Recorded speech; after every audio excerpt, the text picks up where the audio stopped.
C'est en 2014 vraiment où on se croise. Ça fait 3 ans que je suis séparée du papa des enfants. Donc je suis terriblement seule, je me sens plus très utile. Et du coup, lui, il a besoin de moi. Et c'est ce qui fait qu'on va rapidement nouer une relation amoureuse. Il est attentionné, il est tendre, il est câlin. Mais ça, c'est vraiment que au début. Et malheureusement, ça n'a rien à voir avec ce qui va se passer par la suite.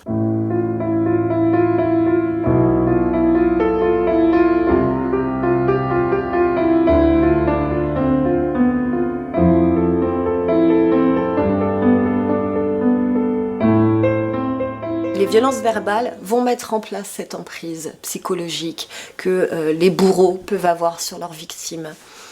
Et après, petit à petit, se mettent en place les violences physiques. Elles sont diverses, elles se multiplient au fil des mois.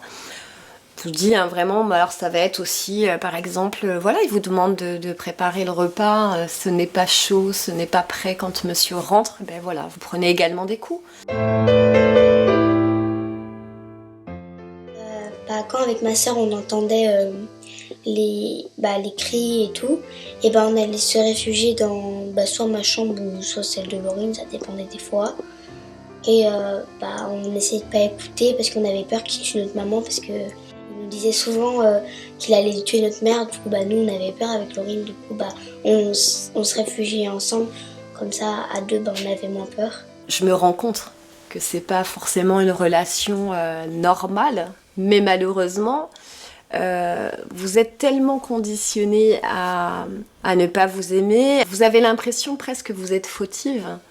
Il y a cette phrase assez horrible qui dit « mais tu vois ce que tu me fais faire, c'est toi qui me pousse à bout ». C'est-à-dire que dans beaucoup de cas, comme le mien et comme dans beaucoup d'autres cas, c'est la victime qui porte le poids de la culpabilité.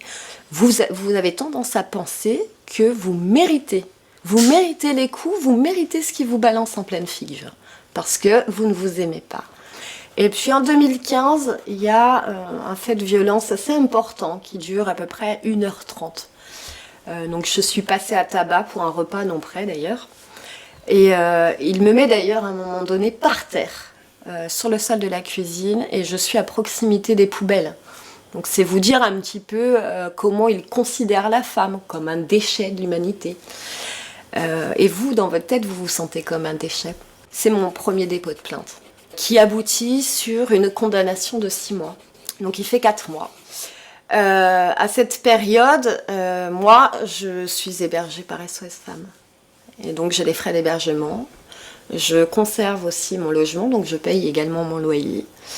Et ça dure 5 mois. Si vous vous absentez plus de 4 mois de votre logement, la CAF est en droit de récupérer les APL versés pendant toute cette période. Et donc, au bout de 4 mois passés, il me réclame mes APL. Donc 5 mois d'APL, c'est une dette de 2 000 € quand même. Donc je lâche mon logement et puis je me retrouve 2 ans sans domicile fixe avec mes 2 enfants à charge, malgré un contingent préfectoral catégorie 1 pour ma demande de logement. Lui, il sort de prison au mois de juin 2015 et à sa sortie, il a un accompagnement, que ce soit en matière de logement, ou que ce soit en matière aussi de recherche d'emploi. C'est-à-dire que les auteurs de faits ont beaucoup plus de droits que la victime elle-même.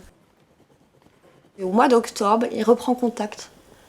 Et il me dit, la prison, ça m'a aidé, j'ai pris conscience. Il assume. C'est-à-dire que même vis-à-vis de mes proches, que ce soit mon entourage familial, mon entourage amical, il assume ce qu'il a fait. Là, j'ai quelqu'un qui reconnaît, et c'est la première fois que je le vois reconnaître les faits, parce qu'il est toujours habituellement dans un déni. Et du coup, il me paraît sincère. Donc, je me laisse attendrir, et j'y retourne. Donc au début, on a encore une période d'accalmie. J'ai encore quelqu'un qui est gentil, qui est prévenant, qui est attentionné. J'ai vraiment la sensation qu'il a changé, j'y crois. Hein. Et puis arrive au mois de décembre, hein, l'année dernière, où là, il y a encore éclosion des violences. Et là, ça dure plus de 6 heures. Hein. Donc ça commence à 10 heures du matin. 10 heures du matin parce que j'ai osé. J'ai osé demander de l'aide. C'est-à-dire que je m'apprêtais à faire le ménage et je lui demande gentiment si lui peut passer le balai pendant que moi je fais la poussière et voilà. Juste pour cette simple question, ça part dans une agressivité décuplée. Pendant 6 heures, vous êtes effectivement insulté, vous êtes projeté à travers les pièces. Hein, et puis vous recevez des coups de balai sur la tête, il vous saisit par les cheveux, et il vous tape la tête au sol, hein, et vous tape la tête contre les murs. Et donc voilà, ça dure plus de 6 heures. Lana d'ailleurs à un moment donné appelle son papa pour lui dire bah, écoute maman, elle se fait taper, là ça va plus, il faut faire quelque chose.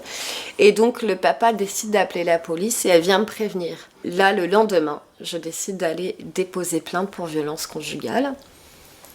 Donc là, c'est une procédure longue, pénible, parce qu'il faut savoir que au moment du dépôt de plainte, hein, bien évidemment, vous êtes déjà épuisé physiquement et moralement parce que vous venez de vivre, et puis vous êtes totalement isolé parce que ce genre de personne vous coupe à la fois de vos relations amicales et de vos relations familiales. Donc quand vous déposez plainte, vous êtes terriblement seul.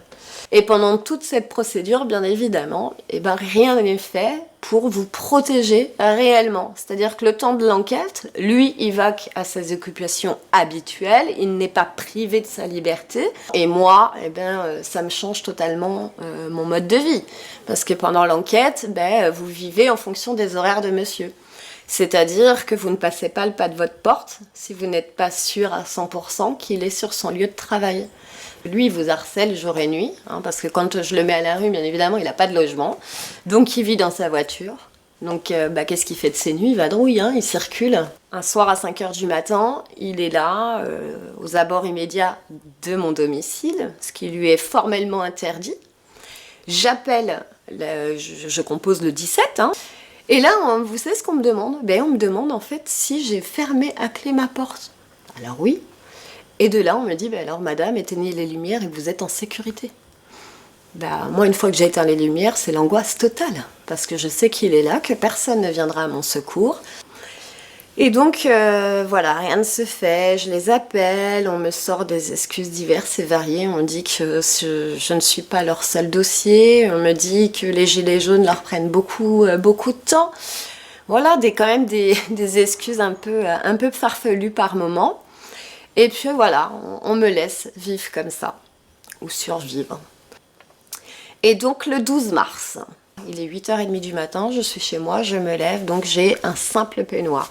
5 minutes après que ma fille ait passé la porte, j'ai la porte qui s'ouvre dans l'autre sens. Et là, je me retrouve face à mon bourreau. Il me dit « Tu es ma femme à vie ». Et là, ça bascule. Il m'allonge sur le ventre, sur le canapé. Il relève le peignoir et là, y a agression sexuelle ce jour-là. Alors c'est compliqué d'aller porter plainte pour viol et de le dire parce que quand vous arrivez à ce comptoir à l'accueil, il faut bien préciser la nature de votre venue au commissariat. Alors, je suis désolée, mais c'est pas comme ça qu'on accueille une femme qui vient déposer plainte pour viol. Ça reste une démarche hyper compliquée et se faire recevoir de cette manière-là où on prend en fait des notes sur un petit bout de papier, c'est juste inhumain. Et voilà, miracle. Il a fallu ce drame supplémentaire pour qu'enfin, au bout de 3 mois, on se dise « Ah oui, il est peut-être dangereux, le monsieur. » Effectivement, la dame, ça fait plusieurs fois qu'elle nous le dit, mais on n'a pas voulu entendre. Mais là, il y a viol quand même, donc on va se bouger. Parce que malheureusement, on le voit, ça se bouge quand il y a un drame supplémentaire. Alors moi, ça a été un viol. Malheureusement, il y en a d'autres, c'est des féminicides. Et on les ramènera jamais à la vie, ces dames-là. À partir du moment où, en plus, il est en état de récidive, multirécidiviste, toutes les lumières rouges auraient dû s'allumer quand j'ai déposé plainte. Mais non. Donc effectivement, voilà, il y a la procédure pour viol, et puis là, on procède enfin à son arrestation. Donc dès le lendemain. Donc pour les violences conjugales, lui, il prend 9 mois ferme. Donc 9 mois ferme pour avoir gâché pendant 5 ans la vie de 3 personnes. Et à peine 2 mois après, on l'autorise à demander la semi-liberté. Donc moi, on me demande mon avis. Alors la première chose que je dis à la dame, je dis pas de souci, hein. Moi je vais vous dire clairement ce que j'en pense. Si vous êtes favorable à ça, eh ben je vous le dis de suite, réservez ma pierre tombale. Parce que moi je suis pas à l'abri. Et en fait, vous ne faites encore rien pour me protéger.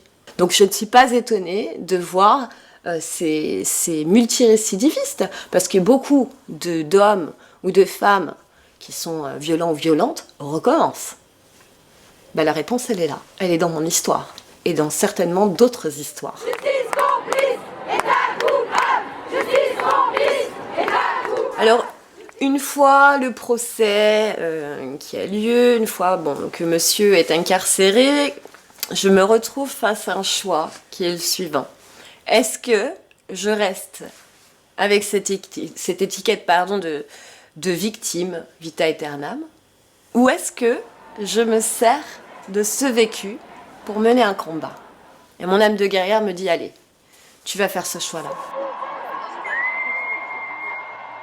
Cette reine s'épanouit, elle est sous l'emprise et la peur, elle se voit peu à peu mourir.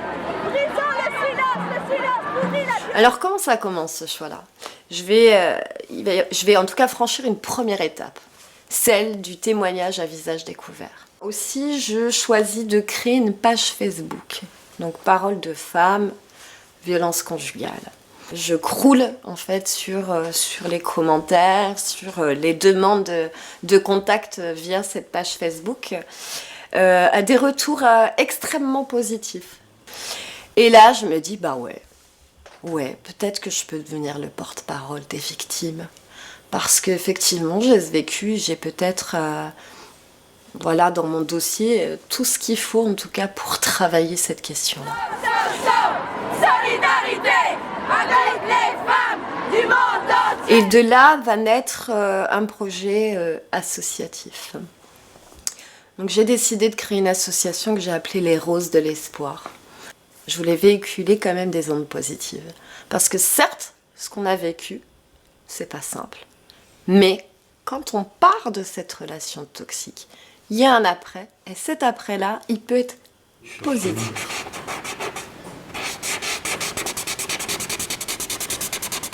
Alors bien évidemment, moi ça m'a permis en tout cas de me reconstruire et aussi après de me poser des questions sur... alors ça peut paraître dur ce que je vais dire, mais pour moi on n'est jamais à 100% victime.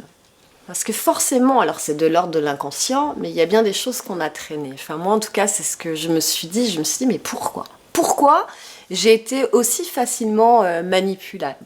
S'il y a un message en tout cas à passer pour les victimes, c'est aller travailler aussi sur vous. Qu'est-ce qui vous a fait défaut dans votre parcours de vie, dans votre enfance, dans votre relation peut-être avec vos parents, avec votre entourage familial?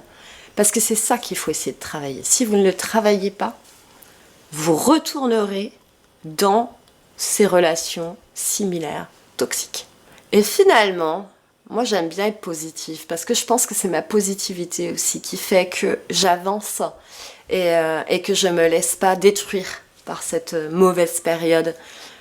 Peut-être Satan, si demain je le croise, peut-être pas demain, mais peut-être que je le remercierai. Peut-être que je le remercierai parce qu'en fin de compte, je le dis maintenant, je crois que grâce à ce qu'il m'a fait vivre, aujourd'hui, je suis une meilleure version de moi-même.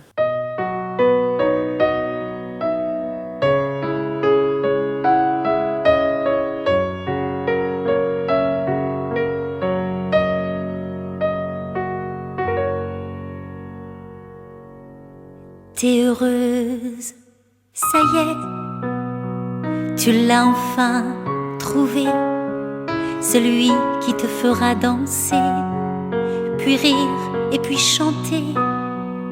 Tes grands yeux globuleux te donnent un air stupide, tu peux pas trouver mieux, tout te paraît